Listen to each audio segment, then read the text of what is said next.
Olá, crianças do terceiro ano B da Escola Lázaro, tudo bem com vocês? Aqui é a professora Larissa e hoje então iremos fazer as nossas atividades de sexta-feira, que é História, Ciências e Geografia. Então peguem esses 3 livros em mãos, lápis, borracha, caderno, caso for necessário, né? E vamos realizar as atividades. Então, de acordo com o cronograma de hoje, vamos iniciar com as explicações de História, da página 46 até a página 50. Estou aqui na página 46 do livro de História. Nosso tema de hoje, migrações. Vocês sabem que são migrações, que são os deslocamentos humanos, trabalhadores livres. Vamos relembrar um pouquinho o que a gente estudou para chegar aqui. Desde a página 41 desse livro, estamos estudando o início, dos povos e também como que foi o início aqui do nosso país. E a gente aprendeu sobre as migrações humanas, os primeiros deslocamentos, até os povos chegarem aqui no continente americano, América do Sul, que é onde a gente mora. Aqui haviam o quê? Os indígenas, eles eram os isolados do mundo. Eles não saíam com embarcações, nem viajavam, eles viviam aqui isoladamente, de acordo com a sua cultura, tradição, seus costumes, até a chegada dos portugueses, A chegada dos portugueses causou grande impacto, porque é uma cultura totalmente diferente da outra. Os índios não vestiam roupas, viviam do plantio, da pesca, do que vinha da natureza, sem desmatá-la, cuidando e preservando o meio ambiente. E os portugueses não, eles vestiam roupas, tinham costumes diferentes, costumes lá da Europa. Então, era totalmente diferente. Então, foi um choque de culturas entre eles. E quando os portugueses chegaram aqui, eles ficaram deslumbrados, porque eles nunca viram tanta riqueza. Riqueza em árvores, riqueza em animais, em frutas, em ouro também, que aqui também tem muito ouro, muita prata, muitas pedras preciosas. Eles ficaram encantados com tudo de tesouro que havia aqui. Então, eles decidiram se fixar no nosso país e fizeram o nosso país uma colônia. Ou seja, eles pegaram o Brasil, que não havia esse nome ainda para eles, e infelizmente fizeram os escravos, Fizeram os índios de escravos, trouxeram escravos africanos, lá do continente africano, lá da África, para trabalhar aqui de forma escrava, e foi assim que foi conduzido o início da nossa história do Brasil.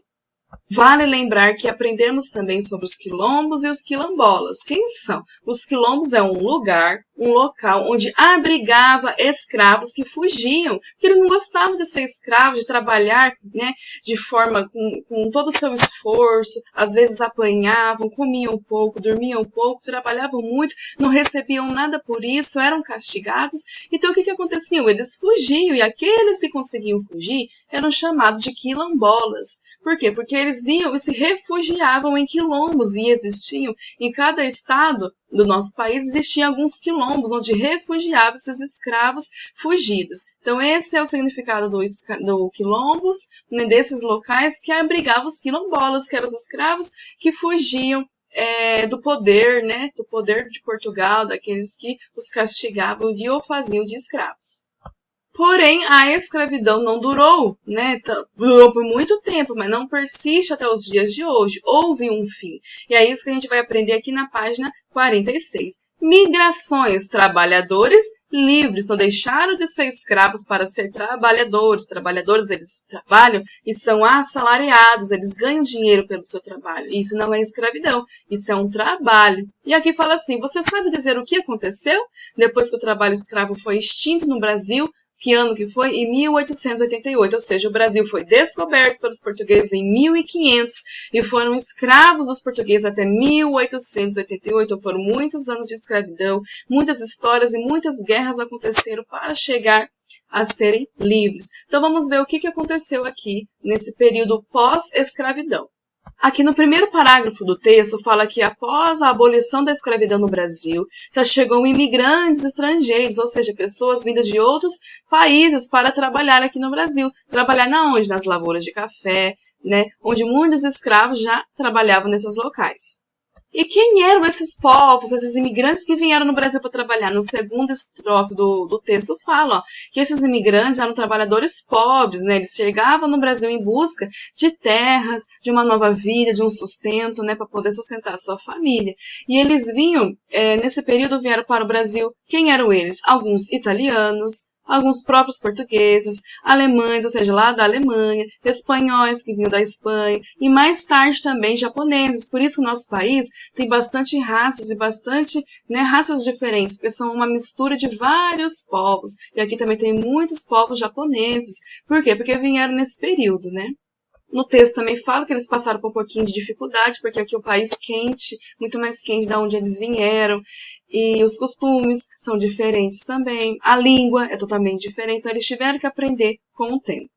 E no último parágrafo do texto, fala que esses imigrantes, né, pessoas que vieram de outros países para trabalhar no Brasil, eles trouxeram com eles o quê? Seus hábitos, seus costumes, sua cultura, suas tradições, que ao longo do tempo começou a fazer parte da nossa própria cultura. E algumas desses hábitos fazem parte até hoje, né, do nosso cotidiano, do nosso dia a dia. E aqui o livro deu o exemplo de uma, ó, entre eles está a prática de algumas artes marciais, com influência do quê? Dos imigrantes orientais, que são quem? Os japoneses. Então, o judô, o karatê, né, são de origem japonesa, mas fazem parte agora da nossa cultura brasileira. E os chineses trouxeram o Kung Fu. Aqui temos uma imagem, vamos ver a legenda dessa imagem, agricultores em Sidrolândia, é uma cidade que fica lá no Mato Grosso, essa foto de dois. Aqui eles estão cultivando, né, hortaliças, né, vocês podem verificar aqui na foto, né, bastante verduras. No Brasil era bastante comum entre os primeiros imigrantes japoneses e ainda hoje é praticado por algumas famílias descendentes deles e por outros brasileiros também que vendem verduras, vendem bastante alimentos de cultivação, né, e cultivam na zona rural ou na cidade também para o nosso próprio alimento, nosso consumo. Agora estamos na página 47 do livro de História, vai falar sobre migração interna. O que é? São povos do próprio Brasil que se mudam de um estado para o outro. Por exemplo, moramos no estado de São Paulo, mudamos lá para Rio Grande do Sul, mudamos para Santa Catarina, para o Rio de Janeiro. Então, nós deslocamos de lugar, mas continuamos no mesmo país. E foi o que aconteceu e acontece até os dias de hoje aqui no Brasil. E por que que isso ocorre? Por que que eu saio de São Paulo para ir para outro estado atrás de um emprego melhor, de um salário melhor, de condições de vida melhor, de uma nova vida, né, para a minha família? Então é por isso que acontecem essas coisas. Aqui no texto também fala que outras pessoas mudam de um estado para o outro devido às secas, porque tem lugar que chove pouco, outros lugares que chovem muito e destrói tudo, que são as enchentes, muitas queimadas no período de seca também. Então vários fatores influenciam o quê? Que a gente mude de lugar, de cidade, de estado, dentro do nosso país. E de acordo com essas migrações, pessoas que mudam de um estado para o outro, no último parágrafo aqui do texto, fala que em 1877 e depois novamente em 1878 e 1889, quando houve uma seca lá no Ceará, né, as pessoas imigraram, né, também outras pessoas mudaram de estado, indo para o sudeste do Brasil, que é onde a gente mora, aqui em São Paulo, fica no sudeste do Brasil, fugindo do período da seca do Ceará. Tá bom? E esses cearenses também foram para a Amazônia em busca de trabalho, melhor condição de vida. E foram eles, os cearenses, esses trabalhadores, né, que através dele foi possível o quê? O trabalho da extração de látex, né, que vem o quê? Das árvores e do cacau na Amazônia, o que acabou gerando grande riqueza e prosperidade à região norte, porque a Amazônia fica no norte do Brasil. E aqui fala que vai mostrar como que é a produção da borracha a partir do látex, tá bom? Que vem a matéria-prima, né, que vem da natureza, que vem das árvores. Primeiro passo explica como que é a extração do látex. Temos aqui a imagem, né, um objeto aqui que é inserido na árvore. E o que ele recolhe? Aqui na legenda está escrito a casca da seringueira, árvore nativa da Amazônia cortada para extrair sua seiva, né, seu líquido. Uma seringueira produz de 40 a 60 gramas de seiva por dia. Então, na foto temos aqui a extração de látex em Chapuri, o nome da cidade que fica lá no Acre. Para onde esse látex vai? Ele vai aqui para o passo 2, transformação do látex. Então, ele vai para a indústria para poder ser transformado. Então, essa seiva ela é processada, né? Estamos vendo aqui pessoas, trabalhadores com as máquinas processando essa seiva do látex e por meio de um processo chamado vulcanização, o látex ganha elasticidade e existência. Então, na foto de 2015, a indústria de luvas cirúrgicas em Selangor, que é o nome da cidade, que fica na Malásia. E depois o quê? Da retirada da matéria-prima da natureza, né, através da árvore da seringueira, depois ele vai para a indústria, ser processado para ser formado látex, chega onde? Parte 3, da indústria para o comércio. Então, através do látex vulcanizado, que vira o quê? Borracha, ele é utilizado na fabricação de mais de 300 produtos, como luvas, vimos aqui na imagem, luvas cirúrgicas, brinquedos, temos aqui o bola, né? Temos aqui o patinho, temos aqui o pneu, tudo através do quê? Da matéria-prima. Ou seja, migrantes, né, brasileiros se mudaram de um local para o outro para trabalhar, conseguiram emprego. Esse aqui é um dos exemplos de vários tipos de empregos que temos aqui no Brasil, tá bom? Gerando riqueza, trabalho para o nosso povo. Agora, na página 48, temos aqui a atividade 1, tá bom? Então, temos aqui principais grupos de imigrantes, ou seja, pessoas que vieram de outro país para o Brasil para trabalhar. Lembram? Tiveram o quê? Italianos, portugueses, espanhóis e japoneses. Aqui na frente está a quantidade, né? A população. Então, os italianos vieram 1.341.649 habitantes, pessoas, né? Os portugueses 1.097.809, o espanhol já vem um pouco menos, né? 560.539 pessoas, japoneses 100.653 pessoas, e temos aqui o total de pessoas que vieram para o Brasil.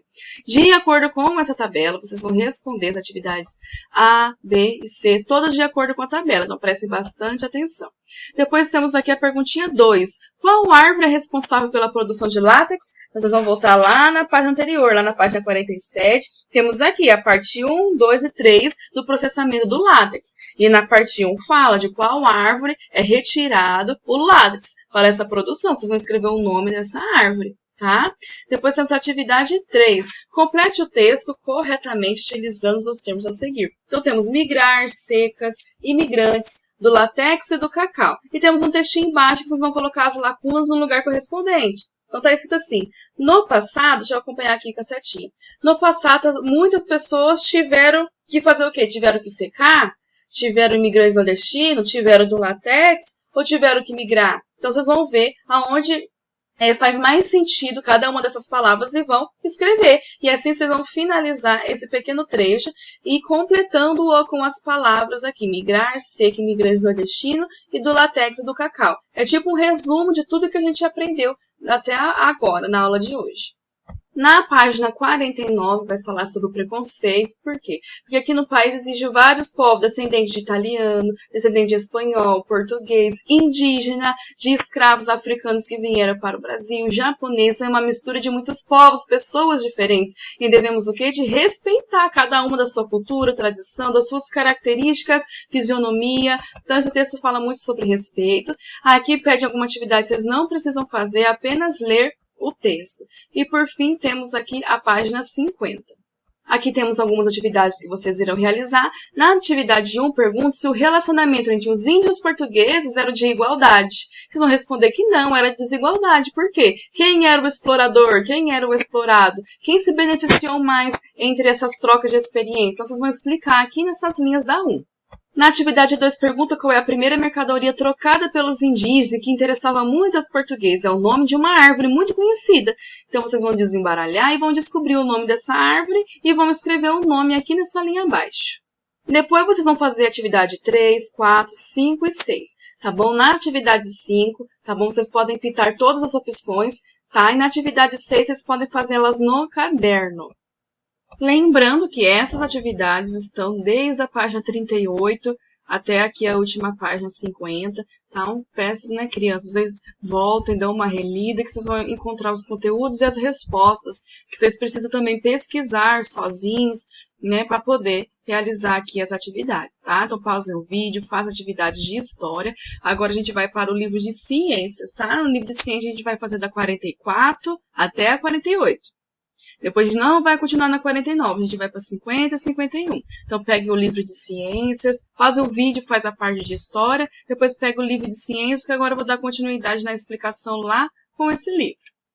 Prontinho, estou aqui na página 44 do livro de ciências. O que a gente estava aprendendo no capítulo 3 anterior? Animais vertebrados. O que são os animais vertebrados? Vocês lembram? Não pode esquecer. Animais vertebrados é o que possui ossos, né? Possui vértebras, que nós, seres humanos, também temos aqui, ó, nas nossas costas, as vértebras, coluna vertebral, crânio. Só os animais vertebrados possuem crânio, respiram por pulmões. Então, essas são as características de animais vertebrados e conhecemos alguns. Se vocês quiserem, vocês retomam o capítulo 3, que vocês vão ver imagens de animais que representam, né, os animais vertebrados. Tem alguns aquáticos, outros terrestres, outros que voam. Agora a gente vai conhecer os animais invertebrados. Se os animais vertebrados eles têm ossos, crânio, coluna vertebral, respira por pulmão, os animais invertebrados, o que? Eles vão ser ausentes dessas características, eles não vão possuir ossos, tá? Outra informação importante é que os animais invertebrados, ele é a maioria do nosso planeta. 95% dos animais do nosso planeta, eles são invertebrados. Mas por que será que conhecemos mais os vertebrados? Porque eles, além de possuir características mais próximas da gente, é o que convivem mais com o nosso dia a dia, que faz mais parte do nosso cotidiano, né? Os animais invertebrados, não. Eles são animais, assim, são muitos, difíceis de a gente conhecer todos. Mas alguns a gente vai conhecer e alguns vocês vão lembrar. Aqui, no enunciado, aqui na página 44, o livro já deu algum exemplo de animais invertebrados, como lesmas, deixa eu voltar aqui. Lesmas, aranhas, elas não têm ossos. Borboleta, centopeia, minhoca são bem diferentes entre si, mas todos esses animais têm uma característica em comum e, ao mesmo tempo, são todos bem diferentes dos animais vertebrados. Observe alguns aspectos desses aspectos na imagem abaixo. Então, temos aqui uma imagem bem colorida, bonita, né?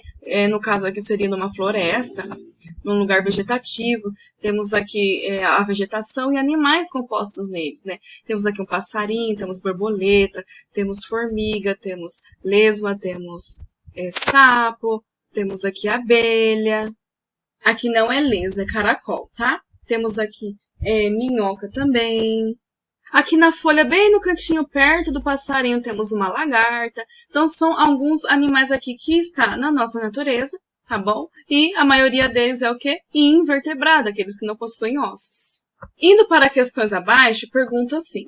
Primeiro tópico, na cena acima, quais animais você não colocaria nos grupos dos vertebrados? Ou seja, aqui está perguntando quais desses animais não faz parte do vertebrado, ou seja, os invertebrados.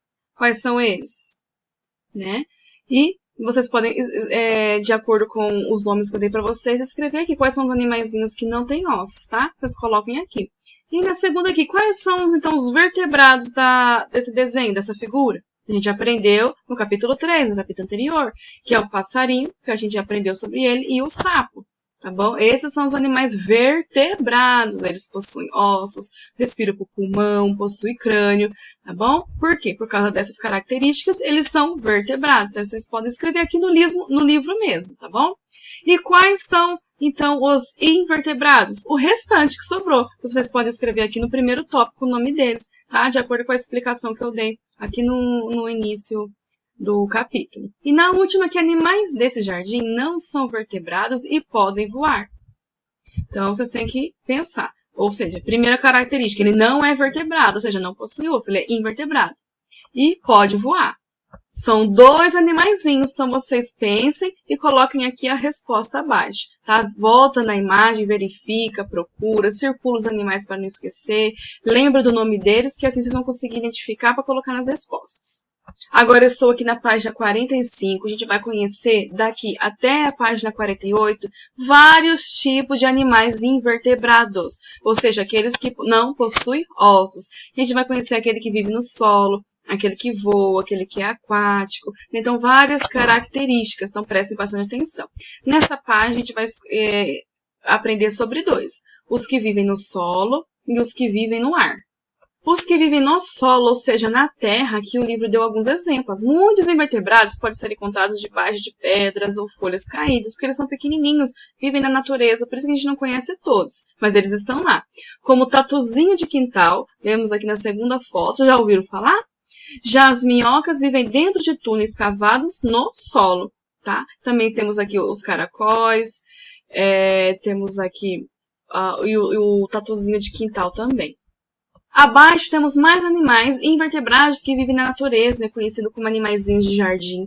Esses aqui já no ar, ou seja, eles voam também, tá? Os únicos invertebrados que têm asa são os insetos. Então, todos os insetos, porque são muitos, são invertebrados. Eles possuem asas e voam.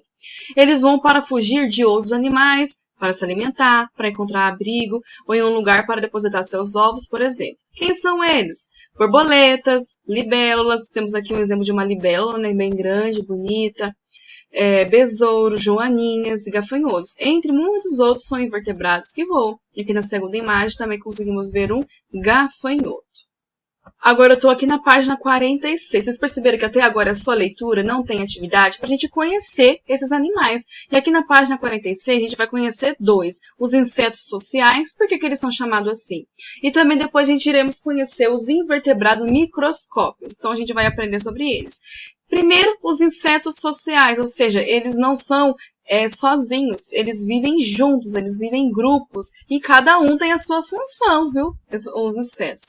E aqui o livro dá um exemplo das formigas e das abelhas, tá? E os cupins, né? Podem viver em grupos grandes, em cada indivíduo tem uma função coletiva, formando uma sociedade, por isso que eles são insetos sociais. Os cupinzeiros, podemos ver aqui na segunda imagem, olha como que ele é grande, são construídos por uma sociedade de cupins. Então, eles são a sociedade, por quê? Porque eles vivem juntos e trabalham juntos. Em uma colmeia, pode ter milhares do quê? Milhares de abelhas, né? A abelha rainha, e a maior é a única que compõe ovos. Depois tem as abelhas operárias, que cuidam dos ovos e buscam um alimento. Então, são animais que vivem junto, em comunhão, em união, né? E por isso são chamados de insetos sociais. Vamos ver mais invertebrados aqui abaixo. Temos os invertebrados microscópicos. Por que será que são microscópicos só? Alguns invertebrados são tão pequenininhos que não podem ser vistos a olho nu, ou seja, olho normal, assim, sem nenhum aparelho microscópico. Então, para poder ver esses animais, são necessários alguns instrumentos, como o microscópio. Né? São aparelhos utilizados para ver aqueles animais, objetos, assim, vamos supor, bactérias, então tudo que é bem pequenininho, que a gente não consegue enxergar, os aparelhos microscópicos eles conseguem enxergar. E esse bicho feio aqui que está na foto, o que ele é? Na legenda está falando que ele é um ácaro. Tá? Eles são invertebrados presentes em vários tipos de ambiente. Alguns vivem na poeira que existe dentro das casas. Então, ó, aqui temos um ácaro e ele vive dentro das nossas casas. E é um tipo de invertebrado, como a maioria de outras bactérias, tá bom? E outros invertebrados que estão ao nosso redor. Então, tem coisinhas que a gente não consegue enxergar. Por isso que é sempre bom a gente manter a nossa higiene, tomar sempre o nosso banho, lavar sempre as nossas mãos, porque sempre tem bactéria que a gente olha na mão, a gente não vê, mas ela está lá presente. Agora eu vou para a página 47, aqui a gente vai aprender sobre os animais aquáticos, ou seja, vivem na água. Nessa página a gente vai aprender os animais que vivem na água doce e na próxima página 48 que vivem na água salgada. O que é a água doce? É aquela que não tem sal, né? Porque o mar é uma água salgada. Então, tudo que é rio, lago, represa, lagoa são as águas doces. Então, vamos ver aqui e conhecer alguns animais da água doce. Já temos aqui alguns caramujos, camarão. Vamos ver aqui o enunciado. Muitos invertebrados vivem dentro da água quando filhotes e depois de adultos passam a viver fora dela, ou seja, na terra. É o caso do mosquito que transmite a dengue. Então, muito cuidado, tá, pessoal? Sempre evitar a dengue dentro das nossas casas, não acumulando água. Outros invertebrados vivem sempre imersos na água, como alguns caramujos e camarões. Eles sempre vivem imersos na água, ou seja, dentro da água. Então, aqui temos a imagem do caramujo, temos aqui a imagem de um camarão da Malásia. Vamos ver mais abaixo, que temos aqui mais exemplos. Ó. Há aqueles como pequenos mosquitos e algumas aranhas que conseguem se locomover na superfície da água sem afundar. Ou seja, andam em cima da água, né? A gente, ser humano, a gente não consegue, mas eles conseguem. Isso acontece por quê? Porque na superfície da água parada existe uma fina camada, né? Capaz de sustentar esses animais, ou seja, eles não afundam, que é o caso aqui da aranha pescadora. O que ela está fazendo? Andando sobre a água. Depois temos você já observou animais invertebrados em um rio, lago ou represa? Ou seja, já viram alguns caramujos, né? Aqueles animaizinhos como aqui a aranha também, nas represas. Muito cuidado também com alguns caramujos, alguns animais invertebrados que estão na água, eles podem transmitir doenças, tá? Então, quando vocês estiverem num rio, vocês prestem bastante atenção, olhem bastante ao redor para ver se vocês não encontram com eles. Essa questão vocês não precisam responder no livro, tá? Vamos para a página 48, conhecer os animais da água salgada. Então, retomando o que é água salgada, mares, oceanos, né? E temos aqui alguns animaizinhos que vivem nesses lugares. O mar ele é infinito, então ele é cheio de animal invertebrado. Alguns a gente conhece, a maioria a gente não conhece. A gente vai ver alguns, tá bom? Aqui fala sobre as esponjas, que elas não se locomovem, ou seja, fica fixa no lugar. Né? Elas obtêm alimento como se elas não saem? Então, elas obtêm alimento da água que circula em seu corpo. A água entra pela esponja, não tem aquele desenho do Bob Esponja? Aqui a esponja aqui, já já a gente vai ver ela melhor. Por diversos furos distribuídos por todo o seu corpo, tá? Da esponja. E sai por uma abertura superior, como vemos aqui na imagem. As anemonas do mar quase não se movem. Deixa eu abaixar um pouquinho aqui a imagem. Essas anemonas estão aqui na imagem 1. Então, elas quase não se movem. Então, elas ficam, na maioria, paradas. Mas o que elas usam? Ó, tentáculos. Olha aqui na imagem. Os tentáculos delas, né, que tem ao redor da boca. Para o quê? Capturar pequenos peixes e assim elas se alimentam. Então, temos aqui na primeira imagem as anemonas, onde estão os tentáculos e a boca dela bem no meio, né? E temos aqui na segunda imagem as esponjas que ficam fixas lá no fundo do mar, lá no fundo do oceano. Lembrando que todos esses são animais e são invertebrados, né? Não possuem ossos, crânios, nem coluna vertebral e não respiram por pulmões. No último exemplo, temos os polvos e as lulas, que são marinhos também, e invertebrados. No texto fala que eles usam tentáculos para se mover, ou seja, né, para se deslocar, eles usam os tentáculos, como que está aqui na imagem, capturar pequenos animais para alimentação. Nos polvos, os tentáculos são chamados de braços e têm ventosas. Aqui podemos conseguir ver, né, esses orifícios que possuem nos seus tentáculos, tá vendo? Parecem umas bolinhas, né, são chamadas de ventosas. E aqui o livro explica o que é, ó. É uma estrutura arredondada que parece essas bolinhas, com bordas que funcionam como um adesivo, sabe? Quando gruda, é uma parte central que tem a capacidade de se encolher ainda, causando um efeito de sugar. Então, eles pegam algo, sugam e puxam e colam neles. Assim, as ventosas permitem o quê? Que os tentáculos grudem em outros animais e em várias superfícies. Então, com isso, eles podem se locomover, grudar em algum lugar, né, se desprender, prender alguns animais. Então, por isso que é importante para, né, os polvos essas ventosas nos seus tentáculos. A página, então, 48 não iremos fazer, então já estou na página 50, tá? Aqui temos aqui os invertebrados e outros seres vivos, né? Como que é a relação de um invertebrado, um inseto, por exemplo, que não possui ossos, com os outros seres vivos? Será que eles servem de alimento para eles? Ajudam no nosso dia a dia, que é importante para os seres humanos e para a natureza, para haver equilíbrio? Pois todo animal que há no nosso universo, ele contribui de alguma forma, por isso que ele existe, tá bom? E aqui também inicia algumas atividades. O texto fala que os invertebrados são muito importantes para o ambiente. Eles se relacionam com outros seres vivos e com elementos não vivos. Então, eles se relacionam com seres vivos, não vivos, por exemplo, as bactérias, parasitas. Também se relacionam com animais vertebrados, que possuem ossos, coluna vertebral. Tá? As minhocas e alguns besouros se alimentam de quê? De restos de plantas e animais mortos. Então, já contribui para o meio ambiente, né? Se alimentando dos animais mortos. Suas fezes, ou seja, das minhocas e dos besouros, deixadas no solo são importantes. Por quê? Porque viram nutrientes para o solo que são absorvidos pelas plantas. Então, as fezes que esses animais fazem, esses invertebrados, servem de nutriente para as plantas crescerem, se produzirem, ficarem mais fortes. Então, tudo é importante. Já as abelhas, borboletas e outros insetos participam de reprodução de plantas. Por quê? Porque, por exemplo, algum passarinho, né? Outros animais, como aqui abelhas e borboletas, pousam numa flor, ali eles recolhem o pólen e vai direto numa outra flor, depositam esse pólen, aonde vai fazer o quê? A fecundação da flor e por aí vai nascer mais plantas, mais folhas. Eles também comem bastante frutinha. Nas frutinhas tem o quê? Tem sementes, né? Enquanto eles vão comendo, as sementinhas vão caindo no chão, ou eles vão voando, as sementinhas que grudaram neles vai caindo no chão e ali com o tempo vai nascer uma nova planta. Por isso que eles participam, os animais participam também da reprodução de plantas.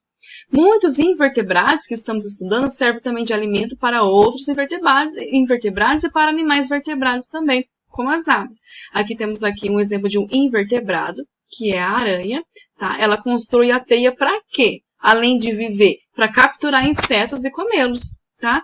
E as aves, aqui as aves já é um animal vertebrado, elas têm ossos, né?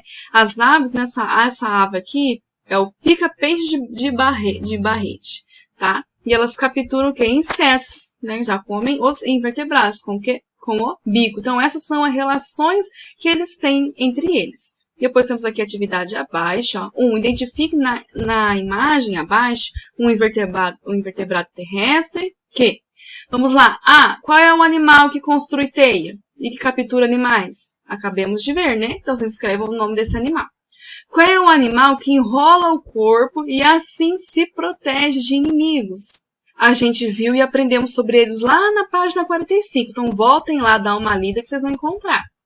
C. Quais são os animais que vivem em grupo, ou seja, os insetos sociais? Lembra, vocês voltam lá na página 46, que vocês vão relembrar quais são e escrevam um deles aqui na linha.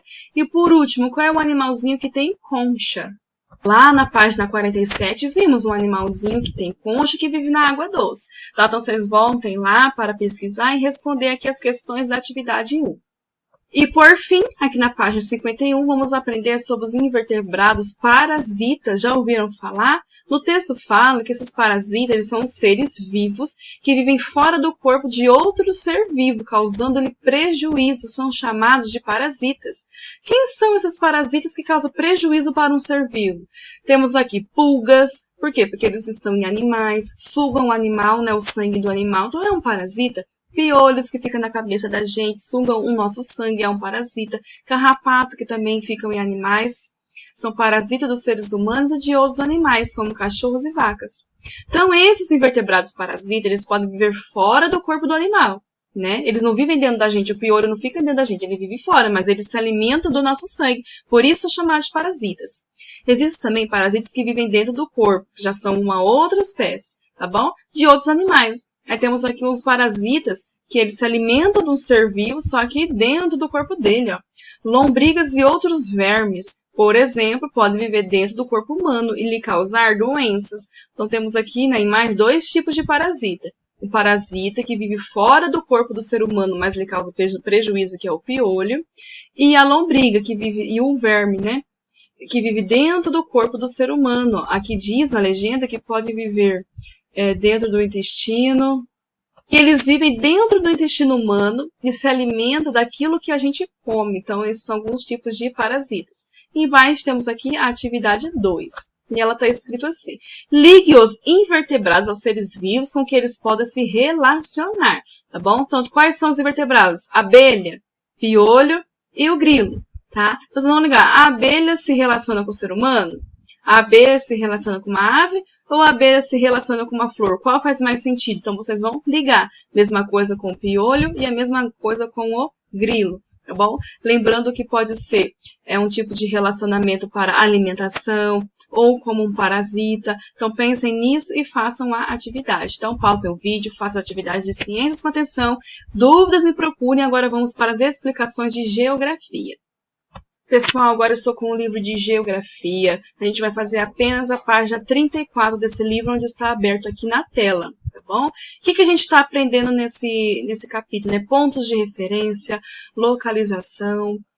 Quando a gente vai daqui até algum lugar, a gente precisa de localização e pontos de referência. Por isso que aprendemos sobre a organização de uma cidade, que ela é organizada através de ruas, bairros, números, para a gente poder chegar em algum destino. Não é mesmo? Existe no meio desse trajeto que é um ponto de referência. Por exemplo, às vezes da minha casa até a escola existe um hospital, uma farmácia, uma padaria, um mercado. E esses são pontos de referência que ajudam a gente a explicar para alguém a chegar a um local. Por exemplo, alguém chegar à nossa casa, ela precisa saber. Ó, você vai, a minha casa, o nome dela é tal, no número tal. Só que para chegar até aqui, você vai passar pela escola tal, na frente da padaria tal, vai seguir reto, vai virar à direita, à esquerda. Então, esses são alguns pontos de referência e localização que a gente está aprendendo e vocês precisam aprender também. E na aula anterior, a gente aprendeu também sobre os pontos cardeais, tá? Vamos relembrar quais são? Norte, que está na nossa frente, sul, que está à nossa trás, leste, que está à nossa direita, oeste, que está à nossa esquerda. Tá? Então, sabendo disso, temos aqui já a primeira atividade, atividade 1. Escreva o nome de cada ponto cardeal.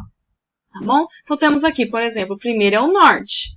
E atrás do norte é o quê? Então, vocês vão escrever aqui. E agora, a nossa direita, qual é o nome do outro ponto cardeal? E a nossa esquerda, qual é o nome do ponto cardeal? Então, vocês vão escrever os nomes dos 4 pontos cardeais aqui na atividade 1. Agora, vamos para a atividade 2, que temos um pequeno textinho, através deles vocês vão fazer as atividades. 2. Observa a ilustração, que é a ilustração, essa figura aqui. O que a gente vê na figura? 3 crianças no meio do quê? De algum lugar, de uma floresta, de uma mata, e o menino está com os braços abertos. Será que ele está indicando? Será que eles estão perdidos? Estão querendo se localizar? Será que eles estão querendo tentar descobrir onde que está o norte, o sul, o leste, o oeste? Então, vamos ver. Observe a ilustração e leia a descrição, que está aqui ao lado da situação dos escoteiros, depois responda as questões. Então, já vimos aqui a imagem, ao lado está escrito, um grupo de escoteiros fazia um passeio pela mata. Então, eles estavam passeando pela mata. Estava começando a anoitecer e eles precisavam voltar para o acampamento que ficava no sentido oeste. Então, eles tinham que descobrir qual era o norte, sul, leste, oeste, para poder voltar no caminho correto até o acampamento. Para encontrar os pontos cardeais, um dos escoteiros se posicionou como mostra a ilustração. Então, de certo, ele se posicionou aqui, né? Onde o sol, como está anoitecendo, né? O oeste fica onde? Onde o sol se põe. Então, ele já achou o oeste, certo? Então, ao outro lado dele é o leste, na frente seria o norte e atrás o sul. Então, ele fez certinho. Na atividade A, o que um dos escoteiros fez para encontrar o oeste? Então, o que podemos observar na imagem? O que ele está fazendo? Então, aqui vocês vão escrever com poucas palavras e explicar o que ele fez para encontrar o oeste. Lembrando aqui do sol, aqui no cantinho, se pondo. Por quê? Porque aqui no textinho fala que está anoitecendo. Na B, imagine que você faz parte desse grupo de escoteiros. Imagine, crianças, que vocês estão aqui junto com eles. O que vocês fariam, né? E que seu colega perdeu a bússola do grupo. A bússola que indica, né? Se está à direita, à esquerda, à frente, atrás, enfim. O que vocês fariam? Vocês fariam igual o menino fez? Para se localizar? Ficariam perdidos? Ficavam rodeando? O que vocês fariam para se perder? Para não se perder e encontrar um acampamento. Então, vocês podem escrever, eu faria o mesmo que o menino, não, eu faria algo diferente. Vocês podem escrever aqui no livro mesmo. Lembrando que vocês não podem fazer isso, tá bom? Ir para uma mata sozinho, sem a presença de um adulto, vocês podem se perder, podem se machucar e algo ruim acontecer, tá? Esse é apenas um exemplo que o livro nos quis nos mostrar, nos quis dar. Tá bom? Então, essa é a única página que a gente irá fazer hoje, a explicação de geografia.